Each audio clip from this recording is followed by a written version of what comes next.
जय Malhar news चॅनलच्या सर्व प्रेक्षकांना सपना चौधरीचा नमस्कार। नंदुरबार शहरात आणि परिसरात जोरदार वादळी वाऱ्यासह अवकाळी पाऊस आणि गारपीट सुरू झाली आहे।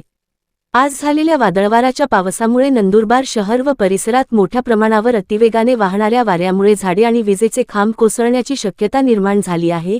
या अचानक बदललेल्या हवामानामुळे नागरिकांमध्ये भीतीचे वातावरण पसरले आहे। अवकाळी पावसामुळे शेतकऱ्यांच्या काढणीला आलेल्या पिकांचे मोठ्या प्रमाणात नुकसान होण्याची शक्यता वर्तवली जात आहे। शेतकऱ्यांच्या गहू, मका, कांदा, बाजरी आणि ज्वारी या रब्बी हंगामातील पिकांना फटका बसण्याची भीती व्यक्त होत आहे। काढून ठेवलेल्या पिकांनाही या बसणार आहे। याबाबत शेतकरी वर्ग चिंतेत असून नुकसान टाळण्यासाठी धडपड सुरू आहे। मात्र उकाड्याने त्रस्त नागरिकांना या पावसामुळे काहीसा दिलासा मिळाला आहे। हवामान खात्याने वर्तवल्यानुसार पुढील काही काळ सतर्क राहण्याचे आवाहन केले आहे। सपना चौधरी, जय मल्हार न्यूज, नंदुरबार।